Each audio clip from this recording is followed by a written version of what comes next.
Ladies and gentlemen, this is Adarsh and welcome to my Kanayadi.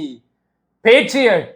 നമ്മുടെ Mammookka, Lalettan, Kubo, Fafa, Nayanthara one star കാസ്റ്റിൽ വന്ന Patriot കണ്ടുവന്നിരിക്കുകയാണ്. എക്സ്പെക്ടേഷൻസും എക്സൈറ്റ്മെന്റും സ്കൈ ഹൈ ആയിരുന്നു. എത്ര കാലത്തിന് ശേഷമാണ് ലാലേട്ടനെയും മമ്മൂക്കയും ഒരുമിച്ച് കാണുന്നത്. എന്നാ പടം കണ്ടപ്പം ഇന്നലെ ഒരു ലൈവ് ഉണ്ടായിരുന്നു, മമ്മൂക്ക, ലാലേട്ടൻ, കുബോം കൂടിയിട്ട്. അതിൽ ലാലേട്ടൻ പറഞ്ഞൊരു വാക്ക് അച്ചട്ടായി. പടം തിയേറ്ററിൽ ഇറങ്ങട്ടെ, എല്ലാവർക്കും സുഖമായി ഉറങ്ങാം. അതന്നെയാണ് സംഭവം. കൊടും ചൂടാണ്, നല്ല AC ആണ്, സുഖമായി കിടന്ന് ഉറങ്ങാവുന്ന ഒരു പടം. വൺ സീരിയസ് സബ്ജക്റ്റ് അല്ലെങ്കിൽ ഇതിന്റെ കോ സബ്ജക്റ്റ് ഒക്കെ കിടുവാണ്. ഒരു പെരിസ്കോപ്പ്, സ്പൈവെയർ, ഡിജിറ്റലൈസേഷൻ. സിനിമ തുടങ്ങുന്ന സമയത്ത് തന്നെ we are not against digitalisation എന്നൊക്കെ പറഞ്ഞിട്ട് എന്തൊക്കെ ഒരു നാടകം പോലെ എടുത്തു വെച്ചിട്ടുണ്ട്. ഇതിന്റെ പ്രൊഡക്ഷൻ ക്വാളിറ്റി അല്ലെങ്കിൽ മേക്കിംഗ് ക്വാളിറ്റി ഒക്കെ നൈസാ, പെർഫോമൻസ് നൈസാ, പക്ഷെ സ്ക്രീൻ പ്ലേ ശോകം. ഈ സിനിമ നിങ്ങൾക്ക് എന്ന് ഞാൻ പറയില്ല, എന്റെ കാര്യം ഞാൻ പറഞ്ഞ ഉറക്കം തരും. അതേപോലെ തന്നെ മുക്കാഭാഗം ഓഫ് ദിസ് ഫിലിം ഇസ് നിർഗുണം. ക്ഷമ ടെസ്റ്റ് ചെയ്യും. 3 മണിക്കൂറുണ്ട് ഈ സിനിമ. മലയാളത്തിലെ ഏറ്റവും വലിയ റബ്ബർ ബാൻഡ് എന്ന് വേണമെങ്കിൽ പറയാം. മുക്കാഭാഗം പറയാം, ബാക്കി ഒരു 25% വന്നിട്ട് 1-2 ഹൈ മൊമെന്റ്സ് ഉണ്ട്, 1-2 നല്ല മൊമെന്റ്സ് ഉണ്ട്. വലിയൊരു കടലിൽ കൊണ്ടുപോയിട്ട് 2 ടീസ്പൂൺ പഞ്ചസാര മിക്സ് ചെയ്ത് അങ്ങനെ ഇടാം, അതാണ് അവസ്ഥ.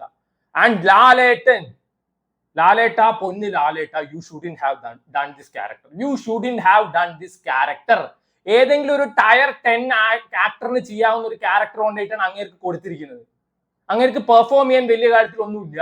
എഗെയിൻ എങ്ങനെ 10 to 15 മിനിറ്റ്സ് ഒരു ക്യാരക്ടർ ഉണ്ട്. എനിക്ക് ഉറപ്പാണ് ഇത് മമ്മൂക്കയുടെ ഉള്ള ഒരു ഇഷ്ടം കൊണ്ട് മാത്രം അങ്ങനെ ചെയ്തായിരിക്കും. ഹോസ്പിറ്റൽ സീനിന്റെ ടുവേർഡ്സ് ഒരു എൻഡ് ഉണ്ട്, എന്നെ കൊണ്ട് കൂടുതലൊന്നും പറയിപ്പിക്കണ്ട. Is this the way you should present the big Ms of Malayalam, the mighty L of Malayalam. So ഈ സിനിമ തുടങ്ങുന്ന സമയത്ത് ഭയങ്കര ഒരു സീരിയസ് നോട്ടിലാണ് പടം തുടങ്ങുന്നത്. അപ്പൊ തന്നെ നല്ല രസമുണ്ടായിരുന്നു. പിന്നെ AC-യുടെ വേവ് പോലെയാണ്. ഒരു തവണ സീരിയസ് നോട്ടിലോട്ട് കയറിയ പിന്നെ അടുത്ത അരമണിക്കൂർ വേറെ എന്തൊക്കെ പരസ്പര ബന്ധമില്ലാത്ത കാര്യം കാണിക്കും. യൂട്യൂബ് ചാനൽ തുടങ്ങല്, മറ്റേ സിൽവർ പ്ലേ ബട്ടൺ കിട്ടല്, അങ്ങനെ കുറച്ച് സീരിയസ് നോട്ടിൽ ഫൺ പരിപാടി. ഈ സിനിമയുടെ ഫസ്റ്റ് ഹാഫിൽ എനിക്ക് ഇഷ്ടപ്പെട്ട 2 സീനാണ്. ഒന്ന്, ഫഫയുടെ ഒരു മിഗ് എയർക്രാഫ്റ്റ് ഫെയിലിയർ ഉണ്ടാവുന്നുണ്ട്, അപ്പോൾ കുറച്ച് സീൻസ് ഉണ്ട്, ദാറ്റ് വാസ് നൈസ്. പിന്നെ വന്നിട്ട് ഇന്റർവെലിന്റെ സമയത്ത് മമ്മൂക്കയുടെ ഒരു ഫൈറ്റ് സീൻ ഉണ്ട്, ദാറ്റ് വാസ് നൈസ്. ഫസ്റ്റ് ഹാഫിലൊന്നും ലാലേട്ടനൊന്നും ഇല്ല, ബാക്കി ഒന്നും എനിക്ക് ഫസ്റ്റ് ഹാഫിൽ തോന്നില്ല. പല സമയത്ത് ശ്മശാനത്തിൽ ഇരുന്ന് പടം കാണുന്ന ഫീൽ, ഒരു ഹൈയും ഇല്ല ഫസ്റ്റ് ഹാഫിലൊന്നും. ഇങ്ങനെ ഇരുന്ന് ഇങ്ങനെ കാണാം, എന്തൊക്കെയോ കാണുന്ന പോലെ. രേവതിക്ക് റോൾ ഉണ്ട് 2 minute. And towards second half ആകുമ്പോൾ I was like the mighty L is going to save the film. മലയാള സിനിമയുടെ രക്ഷകൻ വന്ന് പടത്തിന് സേവ് ചെയ്യും. എന്നാൽ രക്ഷകന് കൊടുത്ത റോൾ അതിലേറെ ഗംഭീരം, അതിഗംഭീരം. Mammukka was nice. ഇപ്പൊ പറയും നീ മറ്റവന്റെ ഫാൻ അല്ലേ, ഇവന്റെ ഫാൻ അല്ലേ, അതുകൊണ്ട് പറയും. I am a big fan of Lalettan. എനിക്കിത് പറയുന്നത് ഒരു നാണക്കേടും ഇല്ല, ഒരു കുറ്റബോധവും ഇല്ല. But Mammookka was really nice. ഇന്ന് ലാലേട്ടൻ ഉണ്ടെങ്കിൽ ഞാൻ ഈ സിനിമ നല്ലതെന്ന് പറഞ്ഞാൽ പോലെ. മമ്മൂക്ക കൊടുത്ത റോള് നന്നായി പെർഫോം ചെയ്തിട്ടുണ്ട്. പക്ഷെ അങ്ങേർക്കും വലിയ കാര്യത്തിലും ചെയ്യാനില്ല. ത്രൂ ഔട്ട് ദ പടം അങ്ങേരുണ്ട്, പക്ഷെ അങ്ങേർക്ക് വലിയ കാര്യത്തിൽ പെർഫോം ചെയ്യാനുള്ള സംഭവമൊന്നുമില്ല. ടുവേർഡ്സ് സെക്കൻഡ് ഹാഫ് എത്തിയപ്പോ ഇത് എത്രയോ പടങ്ങളിലൊക്കെ കണ്ടുവന്ന് സെയിം എൻഡിങ്, സെയിം സാധനം പോലെ. ഒരു ത്രില്ല് വേണ്ടേ? ഫഫയുടെ ആദ്യത്തെ ഒരു ഇൻട്രൊഡക്ഷൻ ഉണ്ടായിരുന്നു സെക്കൻഡ് ഹാഫിൽ, ലാലേട്ടൻ ഒന്ന് പൊക്കിയടിക്കുന്നത്. അത് മാത്രമാണ് എനിക്ക് സെക്കൻഡ് ഹാഫിൽ ഹൈ ആയി തോന്നിയത്. പിന്നെ ഒരു ഹോസ്പിറ്റൽ ഫൈറ്റ് ഉണ്ട് ലാലേട്ടന്റെ, ദാറ്റ് വാസ് നൈസ്. ആൻഡ് അതിന്റെ എൻഡിൽ ഉണ്ടാവുന്നത് കണ്ടു കഴിഞ്ഞാൽ ആ സമയത്ത് തിയേറ്ററിൽ നിന്ന് ഇറങ്ങി വരാനാണ് തോന്നിയത്. Is this the way you should present the mighty L? ഞാൻ ഇങ്ങനെ വെയിറ്റ് ചെയ്തിരിക്കും മൈറ്റി എൽ, ഇന്ത്യൻ സിനിമയുടെ മൈറ്റി എല്ലിനെ സുഷിൻ മ്യൂസിക്കലിൽ കാണാൻ. ആൻഡ് മ്യൂസിക് വർക്ക് അതിലേറെ ആവറേജ്. സിനിമയുടെ ഫസ്റ്റ് ഹാഫിൽ മമ്മൂട്ടി ഒരു യൂട്യൂബേഴ്സ് സബ്മിറ്റിന് പോകുന്നുണ്ട്. ആ സമയത്ത് ഒരു മ്യൂസിക് ഉണ്ട്, ഒരു പാട്ട്. ഇത് മമ്മൂട്ടിയുടെ 4 നാടക ഡയലോഗ്.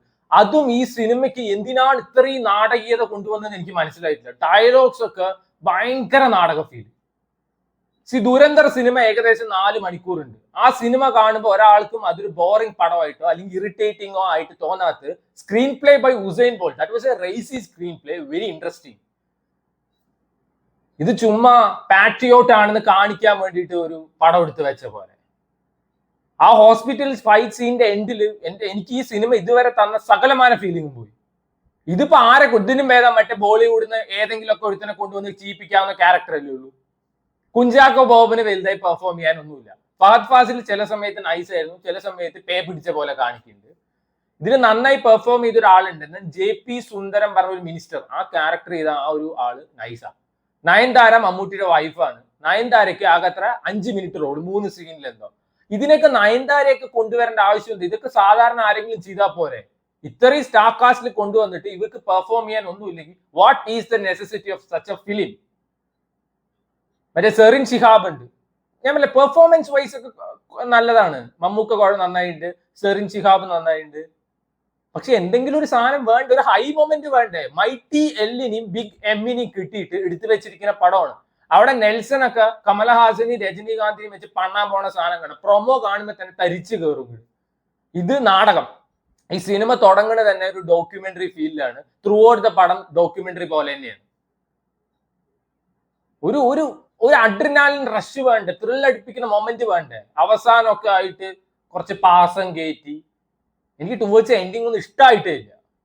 സോ പേഴ്സണലി ഞാൻ എന്റെ കാര്യം പറഞ്ഞു. ചിലവർക്ക് ഇത് വൻ കിടുവായിട്ടൊക്കെ തോന്നും. ഡെഫിനറ്റ്ലി ഓരോരുത്തർ opinion. But I find this very boring. എനിക്ക് ബോറിംഗ് ആയിട്ടാണ് തോന്നിയത്. 1-2 ഫൈറ്റ് സീൻ, അതേപോലെ തന്നെ ഒരു ഇമോഷണൽ സീൻ, ബാക്കി ഒന്നും എനിക്ക് വർക്ക് ആയിട്ടില്ല ഈ പടത്തിൽ. എന്തിനോ വേണ്ടി ഇങ്ങനെ എടുത്തു വെച്ചിട്ടുണ്ട്. മരണ വീട്ടിലിരുന്ന് കാണുന്ന പോലെ ഇങ്ങനെ ഇരുന്ന് കാണാം. ലാലേട്ടനെ പ്രസന്റ് ചെയ്തതിലാണ് എനിക്ക് ഏറ്റവും സങ്കടമായത്.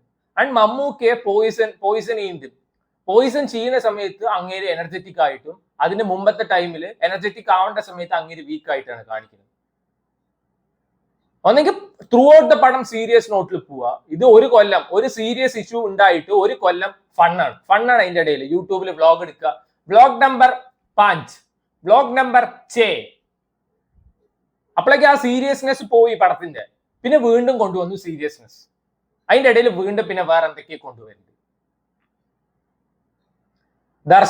ദർശന ഇതിലൊരു റോൾ ചെയ്യുന്നുണ്ട്. ദർശന പെർഫോം ചെയ്തിട്ടൊക്കെ ഉണ്ട്. പക്ഷെ സ്ക്രീൻ ടൈം കമ്മിയാണ്.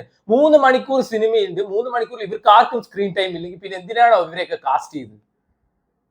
Production quality, making quality is actually nice. But ബാക്കി ഒന്നും എനിക്ക് ഇഷ്ടമായില്ല. സോ വേണ്ടവർ കണ്ടു നോക്കുക. Patriot is in theatres near U.